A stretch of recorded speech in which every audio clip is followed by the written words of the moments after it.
Alara felt the cold not as an absence of heat, but as a physical presence. It was a predator that had stalked her for months.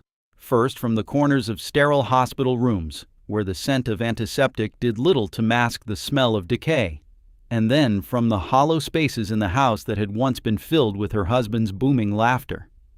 After the funeral, after the lawyers with their soft voices and sharp papers had picked the bones of their life clean, the cold had finally driven her out, a refugee from her own memories. It clung to her thin coat, a constant and unwelcome companion on the long bus ride north, to the very edge of what most people considered civilization, a place where the trees grew sparse and the wind spoke a language of pure, unadulterated loneliness. She was 28 years old, a widow with exactly $112 to her name, and the sole owner of a property that the world had long since agreed was worthless. The shack stood on a rise of land so barren it seemed the earth itself had given up. It was a skeletal thing, its timbers bleached to the color of bone by decades of sun and scoured by an equal measure of unforgiving winters. The roof sagged in the middle like a tired spine, and several of the windows were vacant eyes, their glass shattered long ago. It was less a dwelling and more a monument to failure, a final defiant gesture from a homesteader who had lost his battle with the granite-stubborn soil and the soul-crushing isolation. This was her inheritance, not by blood, but by marriage.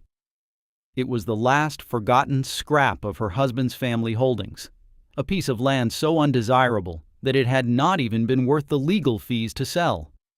Her brother-in-law, Marcus, a man whose grief was neatly contained within the crisp lines of his expensive suit, had signed it over to her with an expression that was a poorly disguised mixture of pity and relief.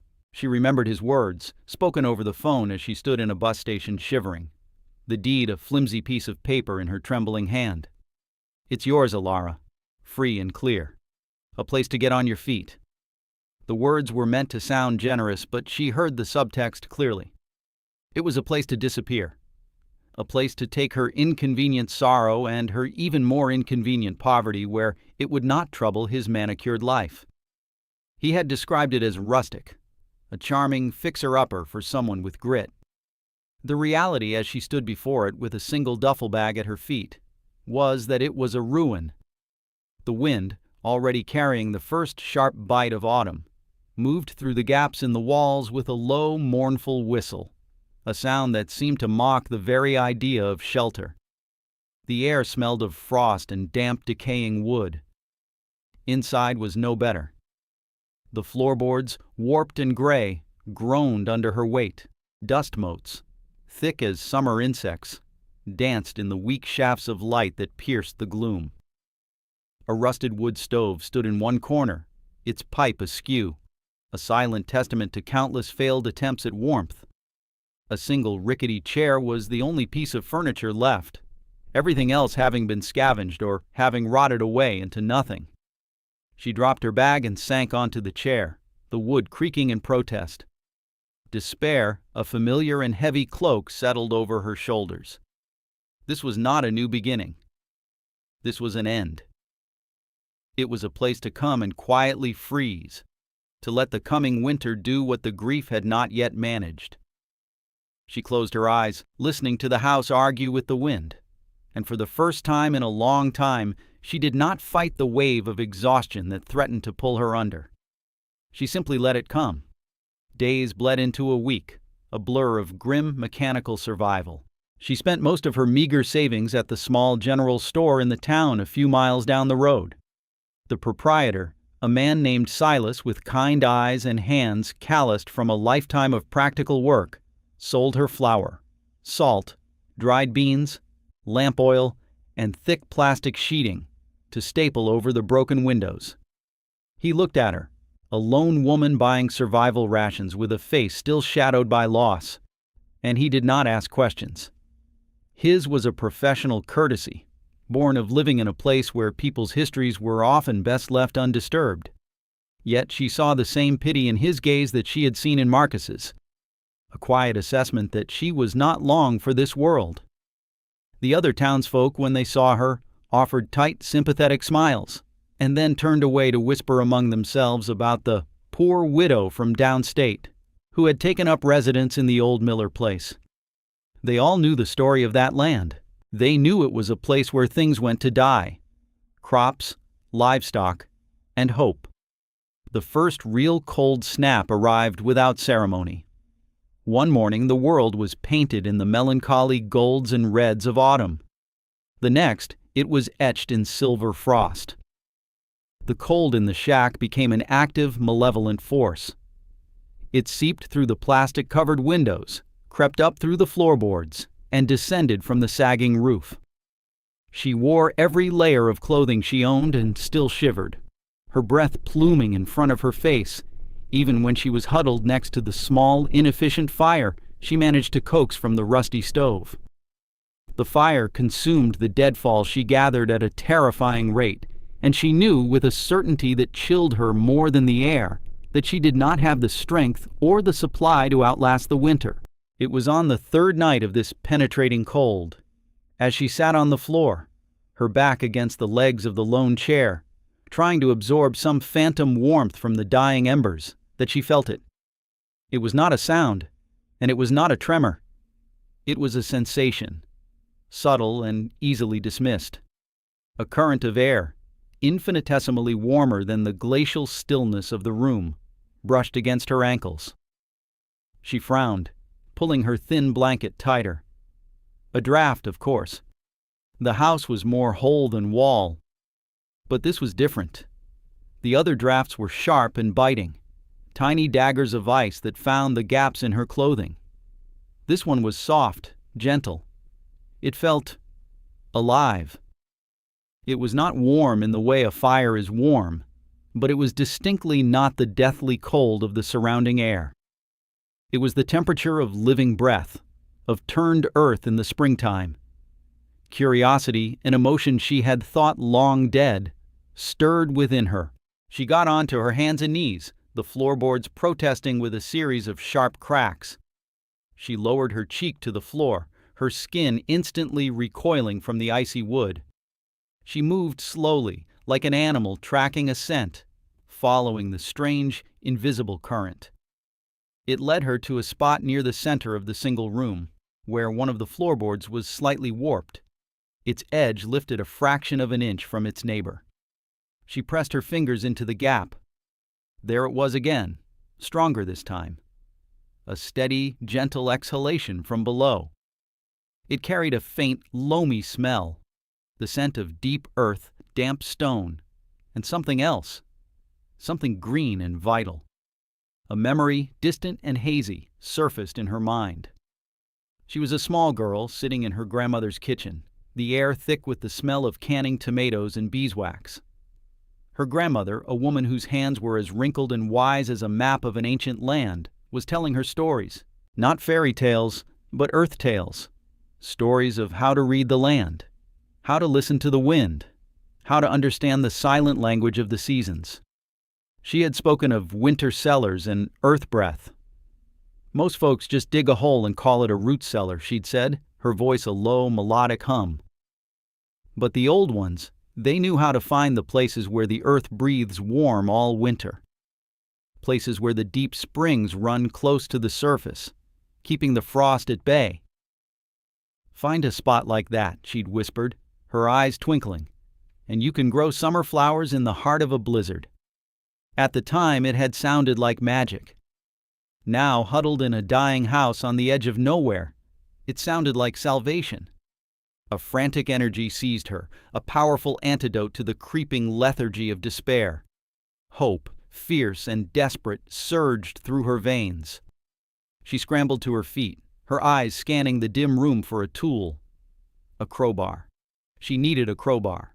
Her bag contained only clothes and a few personal effects. The next morning she was at Silas's store before he had even finished sweeping the front porch. She asked for a crowbar, a heavy shovel, and 2 new lanterns. He looked at her choices, then at her determined face, a flicker of concern crossing his features. "Hard work you're planning, missus? Fixing the foundation before the ground freezes solid?" It was a sensible, practical question. "No," she replied, her voice steady. "I'm digging." His eyebrows rose. "Digging? The ground out there is half rock. You'll break your back for nothing." He was not being unkind. He was stating a fact as he knew it. He saw a grieving woman about to exhaust her last reserves of energy and money on a fool's errand. But he saw the unyielding set of her jaw and did not argue. He sold her the tools, adding a pair of thick leather gloves to the pile at no charge. "Take these," he said gruffly. "You'll need them."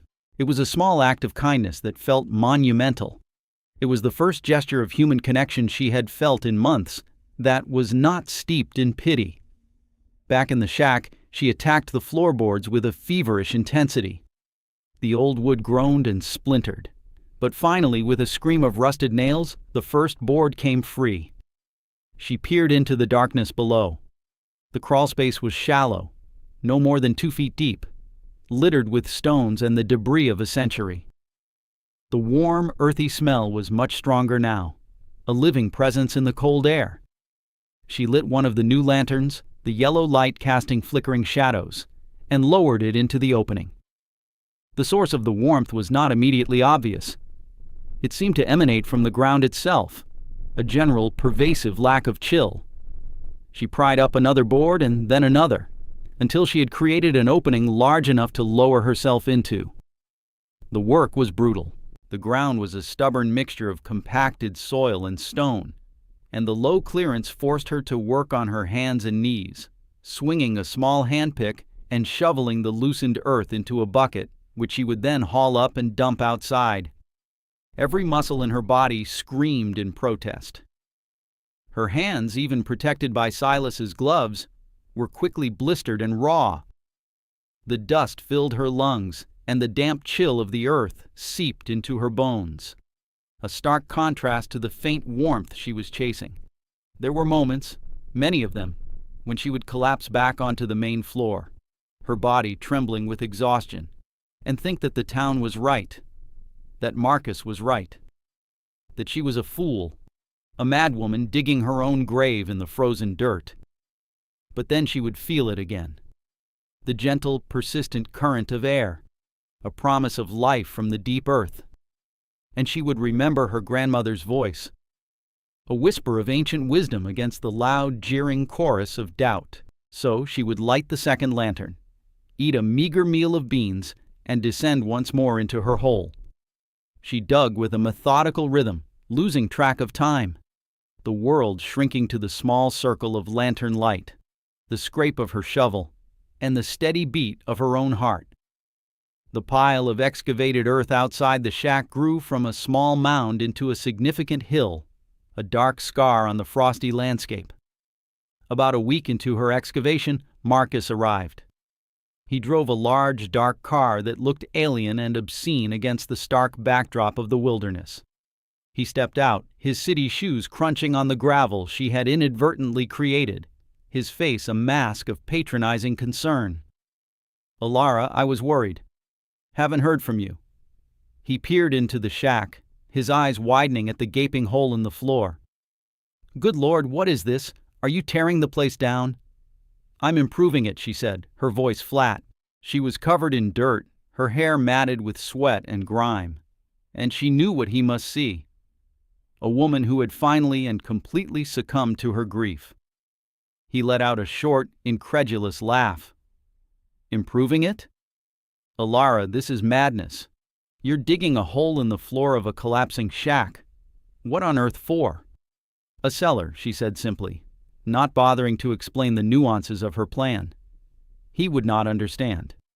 He dealt in stock portfolios and property values, not in earth breath and geothermal springs. "A cellar?" He shook his head, a gesture of pure, dismissive pity. "There's a reason no one ever bothered with this land. It's useless. The ground is poison. Nothing grows. You can't build on it, you can't farm it. You're wasting your time, your energy." He stepped closer, his voice dropping to a confidential, conspiratorial tone. "Look, I have some friends in the city. I can make a call.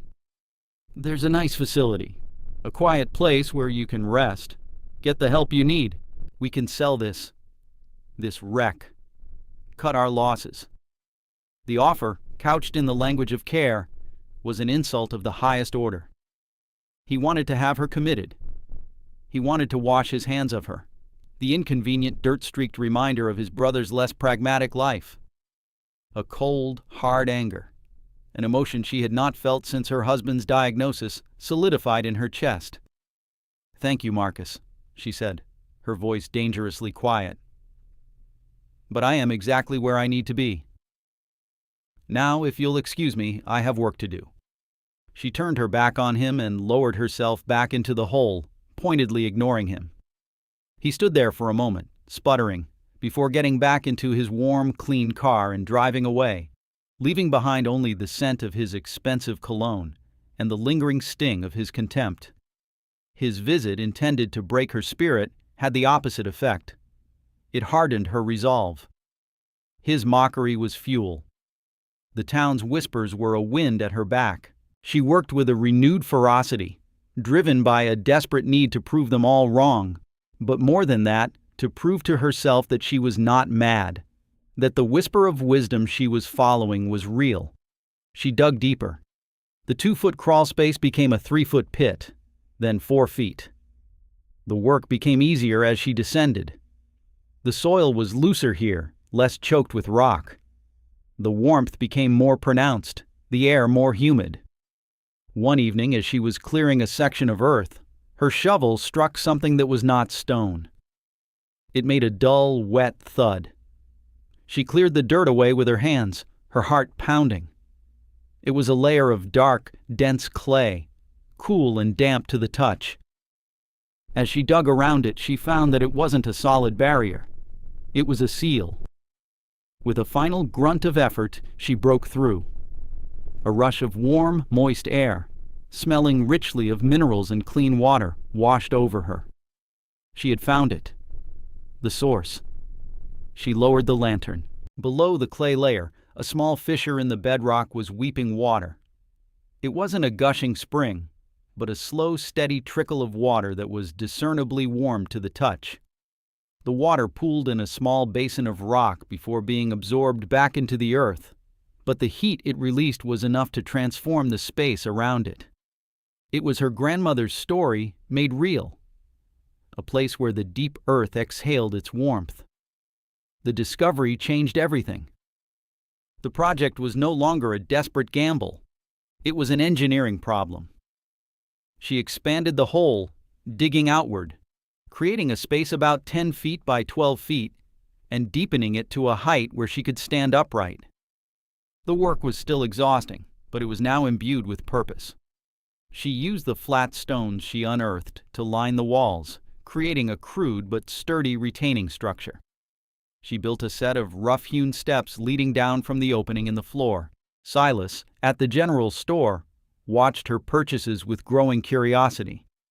She was no longer buying just tools, but also bags of lime, thick glass panes salvaged from an old greenhouse, and heavy timbers. One day, as he was loading the timbers into the back of her borrowed handcart, he finally broke his silence. "It's not my place, missus," he said, wiping his hands on his apron. "But the whole town's talking. They're calling you the mole woman. They say you've gone mad with grief, digging your own tomb." He looked at her directly, his kind eyes searching her face. "You tell me that's not what you're doing, and I'll believe you." Alara looked at this man, this practical, grounded stranger who had shown her more decency than her own family. And for the first time, she explained. She told him about the warm draft, the spring, her grandmother's stories. She described her vision. Not a tomb, but a womb, a sunken greenhouse, insulated by the earth, warmed by the spring, and lit from above by the glass panes she would set into the floor of the shack itself. A place where she could grow food, even in the depths of winter. He listened without interruption, his expression unreadable. When she finished, he was silent for a long time, staring out at the gray, windswept hills. He kicked at a loose stone with the toe of his boot. Geothermal. My granddad used to talk about things like that. Said the old trappers knew how to build cabins over steam vents to keep from freezing. We've all gotten so clever with our furnaces and our insulation. We've forgotten what the earth itself has to offer." He looked back at her, and the pity was gone from his eyes. In its place was a glimmer of something else. Respect. "I don't know if it'll work," he said slowly, "but it's the most sensible kind of madness I've ever heard." He picked up another heavy timber, one she hadn't paid for. "This one's on the house," he said. "You'll need it to frame the skylight properly. Don't want the roof caving in on your winter garden." The deal was done. He was not yet a believer, but he was no longer a skeptic. He was an ally. His quiet support was a shield against the town's ridicule. She worked through the last days of autumn, racing against the first heavy snow.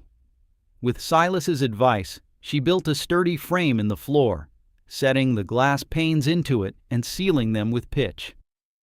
She hauled buckets of the rich, dark soil from the riverbank, mixing it with the excavated earth and lime to create fertile beds along the stone walls of her subterranean room. She planted the seeds she had bought: hardy greens, root vegetables, climbing beans.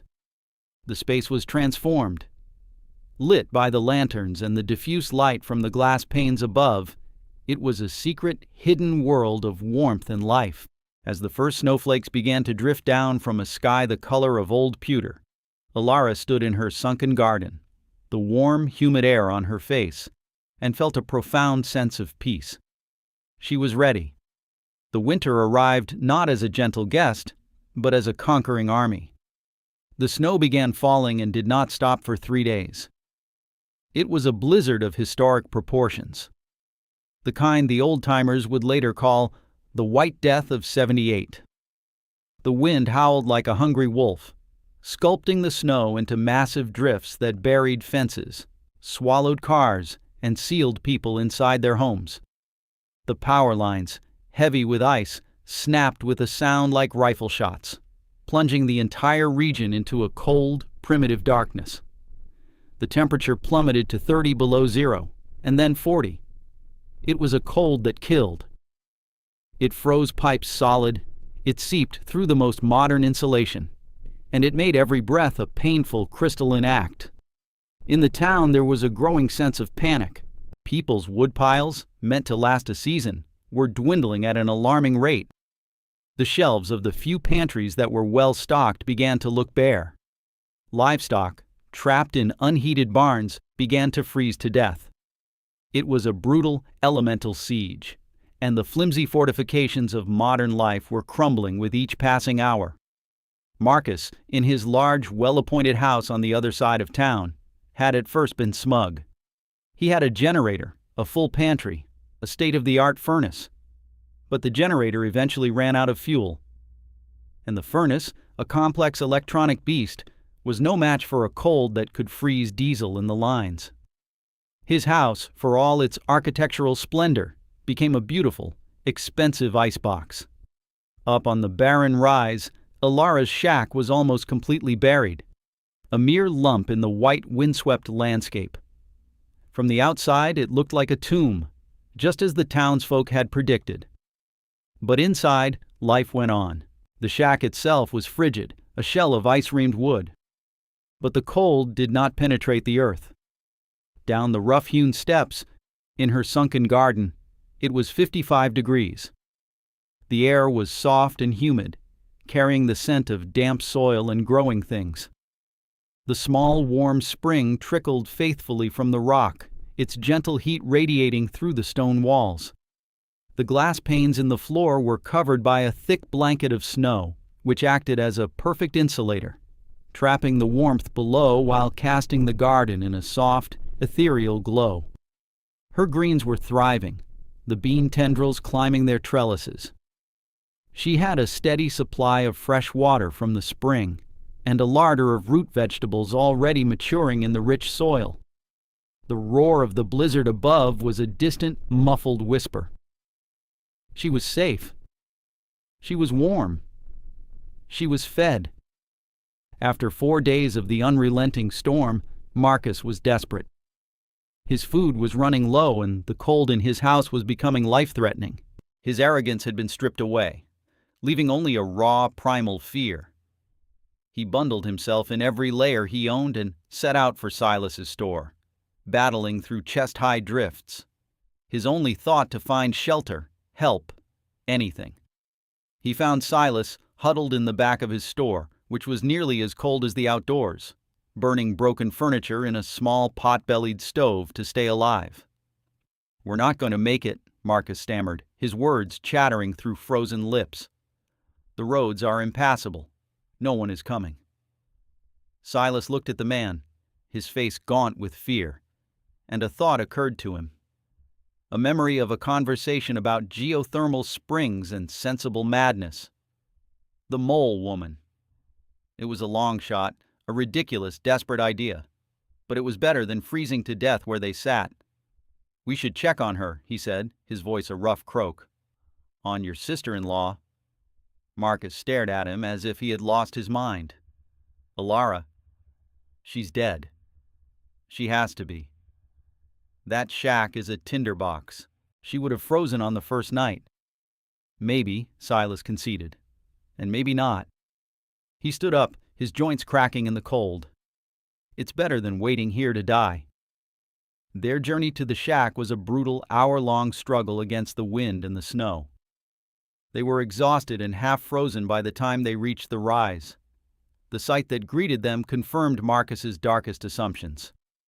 The shack was gone, buried under a massive drift. Only the very peak of the roof was visible. He sagged against Silas, defeated. "I told you, she's gone." But Silas had noticed something. A thin, almost invisible wisp of vapor rising from a small patch of snow near the peak of the buried structure. It wasn't smoke. It looked like melted snow. He pushed forward, his hope a tiny, flickering ember. He clawed at the snow with his gloved hands, digging toward where he estimated the door would be. Marcus, seeing his frantic energy, joined in, their shared desperation a powerful motivator. After 10 minutes of frenzied digging, they hit solid wood. The door. It was blocked by a solid wall of packed snow, but it was there. Silas pounded on it with his fist, the sound a dull, flat thud against the storm. "Hello," he roared. "Alara. Anyone in there?" There was a long silence, and then they heard a faint scraping sound from within. The door opened a crack, spilling a sliver of warm, lamp-lit air into the frozen world. Alara stood there, her face calm, her expression unreadable. She looked from Silas's snow-caked face to Marcus's, which was a mask of disbelief and incipient frostbite. They stumbled inside, into the frigid shell of the shack. Marcus looked around at the ice-covered walls, a bitter, "I told you so" expression forming on his lips. But then he stopped. He could feel it. The same thing Alara had felt all those months ago. A current of warm air rising from the center of the floor. He looked down and saw the source, the large glass-paned rectangle set into the floorboards, glowing with a soft, warm light from below. Alara simply lifted a wooden hatch set next to the glass, revealing the steps leading down. She gestured for them to follow. The descent was like stepping into another world, another season. The biting cold gave way to a gentle, humid warmth. The howling of the wind vanished, replaced by the soft gurgle of the spring. They stepped off the last stair and stood in stunned silence. All around them was life. Rows of vibrant green lettuce, kale, and spinach. Carrots and potatoes, their feathery tops lush and healthy. The air was sweet with the smell of living earth. In the corner, the small spring flowed from the rock, steam rising from its surface in the soft lamplight. It was impossible. It was a miracle. A secret summer, hidden in the heart of a killer winter. Marcus stared, his mouth agape. He looked at the thriving plants, at the life-giving water, at the simple, sturdy stone walls. He looked at Alara, standing calmly in the center of her creation, a smudge of dirt on her cheek. How? was all he could manage, his voice a hoarse whisper. The single word was a surrender, a confession, a plea. It held the weight of all his arrogance, all his doubt, all his foolish, sophisticated ignorance. Ilara looked at him, and for the first time she felt a flicker of pity for this man who had so much and understood so little. "I listened," she said simply. Silas said nothing at all. He walked slowly around the perimeter of the garden, his rough hand brushing against a healthy green leaf. He looked at the ingenious framing of the skylight, the careful construction of the stone walls, the simple, profound elegance of the entire system. He had sold her the tools, but she had provided the vision. He had offered advice, but she had possessed the wisdom. He came back to where she stood and looked at her, his eyes shining with a profound and humbling respect. "I'll be damned," he said, his voice thick with emotion. He took off his hat as if he were in a church. "I'll be damned." When the blizzard finally broke and the thaw began, the story trickled out. It started with Silas, who told anyone who would listen about the miracle in the old Miller place. At first, people were skeptical, but as their own supplies ran low and the isolation dragged on, curiosity got the better of them. A few of the hardier townsfolk made the trek up the hill. They came to scoff, to satisfy their morbid curiosity about the mad widow. They left as converts. They saw the green life flourishing beneath the snow, and they understood that they were witnessing something revolutionary. The name Mole Woman, once a term of ridicule, was replaced with a new one, spoken with a mixture of awe and reverence. The Garden Witch. The shamefaced and humbled Marcus was the first to ask for her help. He offered to pay her handsomely to design a similar structure for his property. She refused his money but gave him her knowledge freely. Then his neighbors came, then the farmers from the outlying homesteads. They came not with pity or mockery, but with notebooks and questions, their practical minds eager to understand the mechanics of her miracle. She taught them how to find the warm spots, how to read the subtle signs of the earth, how to dig and brace and build. Silas's store did a brisk business in heavy timbers, glass panes, and digging tools. That next summer, a dozen similar sunken gardens were dug throughout the valley, each a testament to Ilara's quiet, unconventional wisdom. Decades passed. The world outside changed, with its new technologies and fleeting concerns, but in that small northern valley the seasons still turned with the same unforgiving rhythm. Ilara lived out her days in the shack on the barren rise, which was no longer barren. Over the years, the warmth from her garden had subtly altered the soil around it, and with careful tending, she had cultivated a small, thriving orchard on the land everyone had called poison. The shack itself was repaired and fortified, a cozy, comfortable home. Her sunken garden, expanded and improved, became a local landmark, the prototype for the winter hearth gardens that were now a standard feature of every successful homestead in the region. They allowed the community not just to survive the winters, but to thrive in them, providing fresh food and a vital connection to life when the world above was frozen and dormant. Ilara never sought fame or fortune. She lived a quiet life, respected as an elder, a keeper of a deeper knowledge. She became the new grandmother, the one who told the earth tales to the wide-eyed children. Her story became a local legend, a reminder that the most profound solutions are often not found in complex machines or loud assertions of progress, but in the patient observation of the world as it is. It became a lesson, passed down through generations, about the courage it takes to look foolish, to dig in the dirt while others scoff, to follow a faint, warm draft of hope in a world grown cold with certainty. For the greatest treasures are rarely buried in the ground, but in the quiet, stubborn wisdom that teaches us where to dig.